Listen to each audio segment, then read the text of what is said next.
Assalamu alaikum, my dear students. Assalamu alaikum. I hope that you will be feeling well. Today we will learn something about our subject, advanced reading and writing. And our today topic is about reading, about vocabulary, dictionary skill and its usage, and also syllable and stress patterns. So first of all, you should learn something about reading. That you know that whenever you read something, so you should be focused on the main ideas of the writer. You should have the general ideas behind that writing of the writer. And when you are able to grasp the main ideas, then you should go to the next one, to the supporting ideas, because main ideas will give you some general ideas about the whole topic, and the supporting ideas will give you some details, some more information and knowledge about the general ideas. And in this way, you will be able to comprehend and to discern the writer's intent. Next, whenever you read any writer or author or poet, then you should know that what is the intent of the writer behind that writing. When you will be able to understand the intent of the writer, then you will be able to grasp the exact meaning or the sense of that writer, and so you'll be able to write on that topic in detail on your own. And so then also next comes the term of cause and effect. You know that there is cause and effect of everything in the world. Whenever something happens, then there are some kind of cause that becomes the reasons, the cause of that happening. And when something happens, that it can have some sort of effects on society, on the heart, on the minds, on the government, on the policies, and on the infrastructure, and so on. For example, if you are reading an essay about the poverty, ghurbat, so definitely there will be some kind of causes and reasons that you will study, and when you will come to know about the causes of that essay, so you will also come to know about some kind of effect that poverty causes will have on that individual person, on the society, and so on. So you should know whenever you should for example, you are reading writers, any kind of piece of literature, so then you will find these two things, cause and effect of the things described or about which the writer is going to write in detail. So cause and effect, they are interdependent. So for example, you are writing about the corruptions in Pakistani society, so there are some causes of that corruptions, and that corruption will have some kind of negative impact on society, on individuals, on society on the whole. So then you will learn that what are the causes and the effects of that or this essay. Next, comparison and contrast.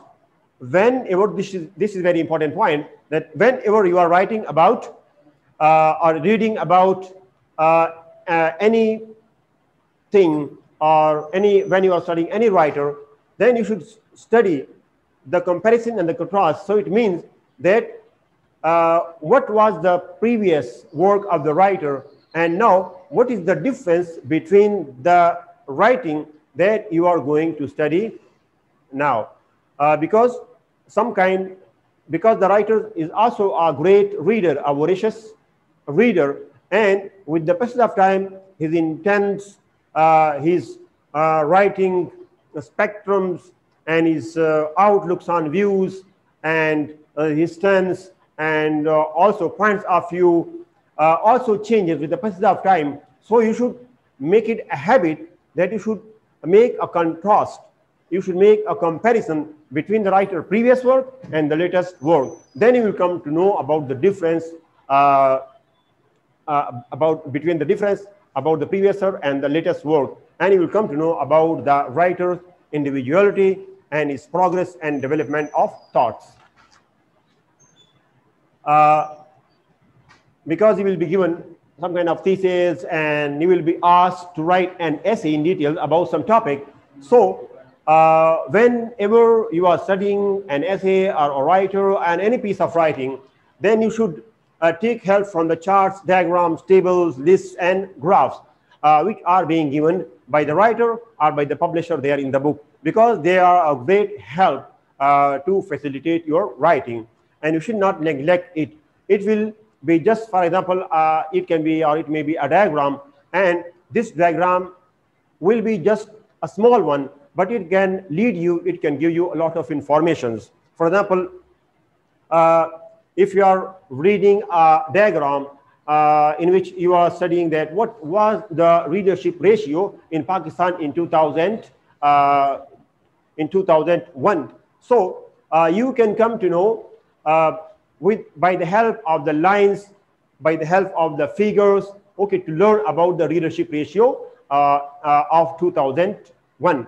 For example, what was the ratio in 2001 about the readership ratio in Pakistan, how much people were able to read widely, and how much steps were taken by the government to motivate and to inspire people to read something.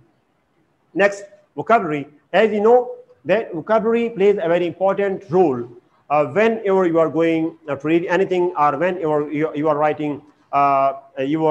writing something, because without have some command on vocabulary, you will be unable to express your ideas, and so you will be unable to convey your message to the people in general. So they are like bricks, they are raw material. Without its help, you will be unable to write even a single line. So this is the main thing and point on which you should give too much attention. And because vocabulary, as Pope has said, vocabularies are the knowledge of new words is gateway to scholarship. And if your vocabulary is too much weak, if you have no command or vocabulary or new word, so it means that you will be having a lot of ideas, but you will be unable to find exact and accurate words to express your ideas and thought. So due to the lack of vocabulary, then you cannot express what is in your mind. So to increase your vocabulary, to have a good stock of vocabulary in the shortest possible time, you should read newspaper, magazine, periodicals, trashy novels, literature, and classics. And also you should listen to the BBC News and Al Jazeera.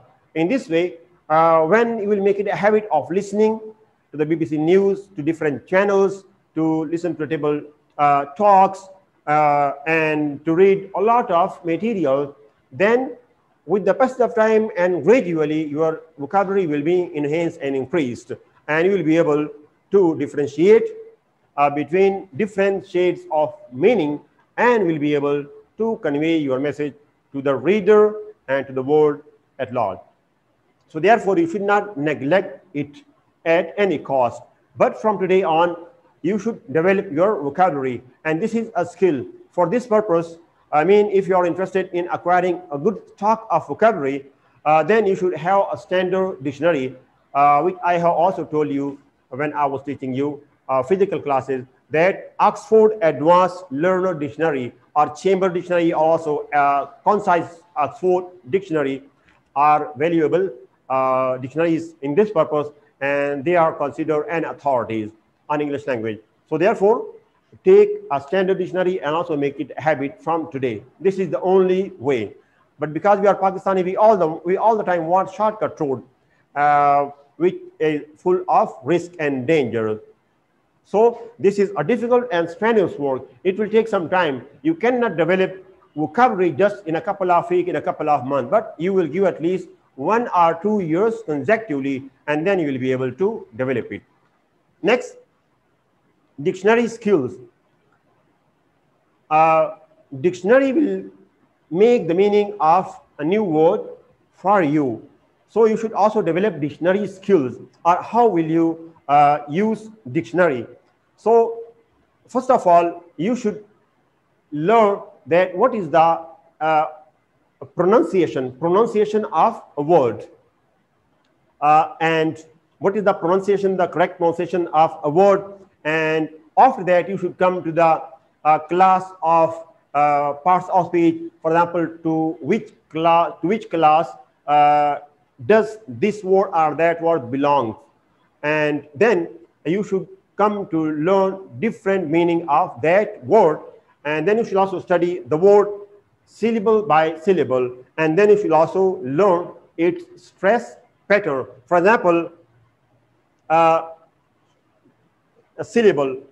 So syllable, for example, take the example of these 4 words, happiness. So happiness is 3-syllable word, ha and p and ness, happiness. So it is called 3-syllable word. So next is potato, potato. So this is also once again 3-syllable word. In the same way, able, this is 2-syllable word, able. And ability, ability, this is 4-syllable word. So this is called syllable division.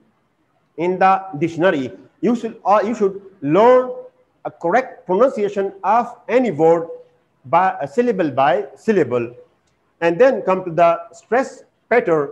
So you know that stress is a symbol, okay, and the symbol is this one, the vertical small line, this one.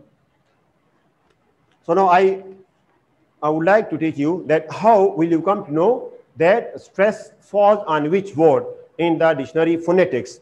For example, potato, take the example of potato. When you will study pronunciation of this potato in Oxford Advanced Learner Dictionary, you will come to know that the stress falls on T. So you will pronounce this word as this potato. So it means that its second syllable is stress. Mean the stress falls on the second syllable, potato, not potato or potato, but stress falls on the second syllable, potato, potato. Next, happiness. So here stress falls on the first syllable, not happiness. You will stress this one, happiness. Okay, then the stress falls on the second. You will say it as happiness. So then the stress falls on the third syllable, which is totally wrong. So you should come to know that here stress falls on the first syllable, happiness, happiness. In the same way, potato. And here, take the example of able. So here stress falls on the first syllable, able, not able, able. In the same way, when we make noun from this adjective able, then here stress does not fall on the first syllable, but it falls on the second syllable, ability, ability, not ability, ability. So here second syllable is stress. So this is called stress pattern. You should also learn it if you are interested to learn correct pronunciation. And this is very important for you people in the beginning, because if you will develop wrong and incorrect pronunciation, there the person will be unable to understand you. Then there are 3 kinds of stress. The first one stress in the phrase, and stress in the phrasal verbs, and also stress in the idiom. So with the passage of time, when you will study dictionary on regular basis, then you will also come to know about all of these stresses. Thank you very much.